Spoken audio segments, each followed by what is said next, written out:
कृपाल Singh YouTube channel में आपका स्वागत है। जैसा कि आप जानते हैं कि हमारी क्वेश्चन आंसर सीरीज़ काफ़ी अच्छी तरीके से चल रही है। लोगों की समस्याएं, जो भी डेयरी के रिलेटेड कुछ डाउट, कुछ भ्रम हैं, उनको मैं अपने एक्सपीरियंस के आधार पर निकालने की कोशिश कर रहा हूँ। अगर आपका भी कोई डाउट, कोई क्वायरी है तो आप प्लीज़ मुझे वॉइस मैसेज करें और मैं अपने एक्सपीरियंस के आधार पे उनके जवाब देने की कोशिश करूँगा। मेरा व्हाट्सअप नंबर है 9013284749 901-328-4749। आज का पहला सवाल है। गुरु कृपाल सिंह जी नमस्कार, मैं दरभंगा बिहार से बोल रहा हूँ। मैं HF गाय का डेयरी करना चाहता हूँ। हमारे यहाँ 35 रुपये रेट है दूध का, और हमारे पास सर ज़मीन भी कुछ कम है, 2 एकड़ जैसा है। तो क्या मैं कर सकता हूँ? देखिए, जो 35 रुपये रेट है ये एक ठीक ठाक रेट है, ऐसा कोई कम भी नहीं है। इसमें डेयरी की जा सकती है, लेकिन जो पैसे हैं, जो आपकी इन्वेस्टमेंट है, वो अपनी होनी चाहिए। उसके ऊपर कोई ब्याज या कोई वज़न नहीं होना चाहिए, तो आपकी डेयरी बहुत अच्छी कामयाब हो सकती है। अगर ज़मीन भी आपके पास में कम है तो आप ठीक है चारा भी परचेज़ कर सकते हैं। देखिए दोस्तों, एक सबसे बड़ा क्वेश्चन आता है कि 30 से 35 या 35 से 40 लीटर वाली HF गाय की संभाल कैसे करें, ये कितनी कमाई देती है, कितनी डाइट देनी पड़ती है। डाइट का एक जो चार्ट बनाया गया है, ये एक एक्सपीरियंस का चार्ट है। ये 100% एक्यूरेट नहीं होता है, फिर भी काफ़ी इसके अंदर एक्यूरेसी आ जाती है एक्सपीरियंस के साथ। बाकी अपने अपने एरिया की जलवायु, अपने अपने एरिया की ब्रीड, उसके ऊपर बहुत ज़्यादा डिपेंड करता है। आज का हमारा अगला सवाल है। राजी सत श्री अकाल, मैं आगरा से अजय बात कर रहा हूँ। राजी, आपके माध्यम से जो आप किसानों की जो हेल्प करते हैं, ये बहुत ही प्रशंसनीय कार्य है आपका। इसके लिए सबसे पहले आपका बहुत बहुत धन्यवाद। राजी, मेरा सवाल ये है आपसे कि मेरे यहाँ जो दूध का रेट है वो 30 रुपये किलो है, तो क्या इस रेट में मैं डेयरी फार्मिंग की स्टार्ट कर सकता हूँ? 8 से 10 गाय से शुरू करने का मेरा प्लान है डेयरी को, लेकिन रेट जो है मेरे यहाँ वो 30 रुपये किलो है। तो सर आप जरा ये बताएं कि 30 रुपये किलो में क्या मैं मुनाफा कमा सकता हूँ? धन्यवाद। ये भैया, ये जो 30 रुपये किलो रेट है ये काफ़ी कम है।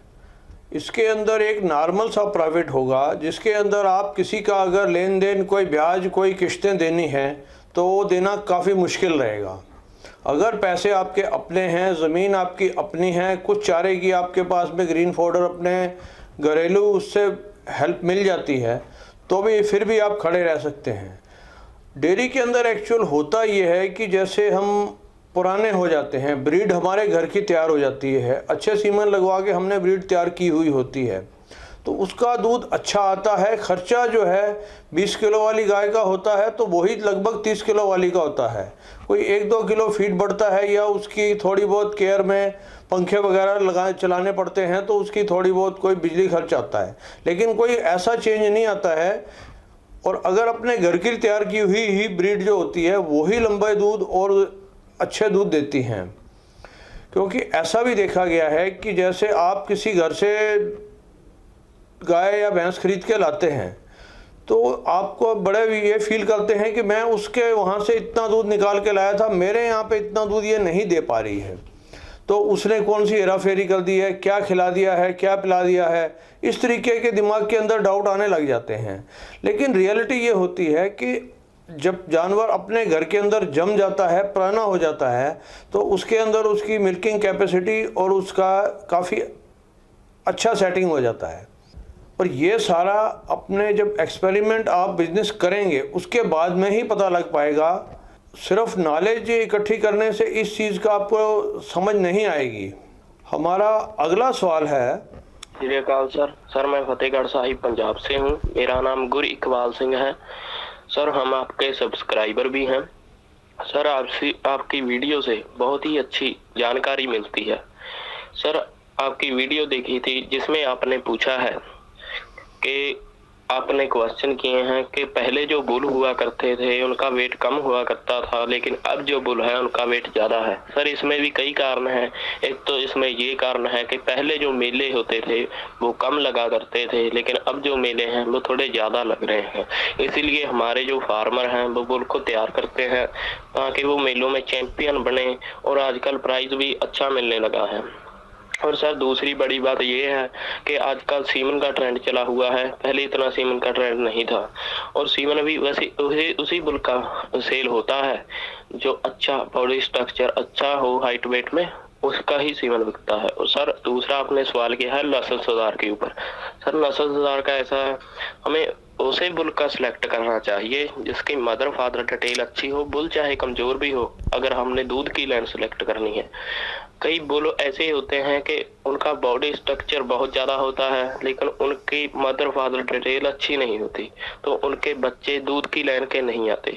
हमें दूध वाला बुल ही सिलेक्ट करना चाहिए चाहे वो कमज़ोर हो, क्योंकि डेयरी फार्म के रिलेटेड हमेशा डेयरी फार्मर को दूध का ही जो कि फ़ायदा हुआ है। और सर एक आपने क्वेश्चन किया है कि जो बुल हैं, तो जो हैवी बुल हैं कि उनका अगर वेट ज़्यादा है तो उनको कोई बीमारी भी लग सकती है। सर बिल्कुल लग सकती है, इसलिए हमारे जो फार्मर्स हैं वो बुल को घुमाते फिराते हैं ताकि उनको कोई बीमारी ना लगे। सर हमें दूध का बुल ही सिलेक्ट करना चाहिए। जो वेट वाले बुल हैं वो भी अच्छे होते हैं, उनका कोई प्राइवेट बुल हैं जिनका मदर फादर डिटेल बहुत ही अच्छी है। सर शायद यही होगा आपका जवाब। Thank you sir.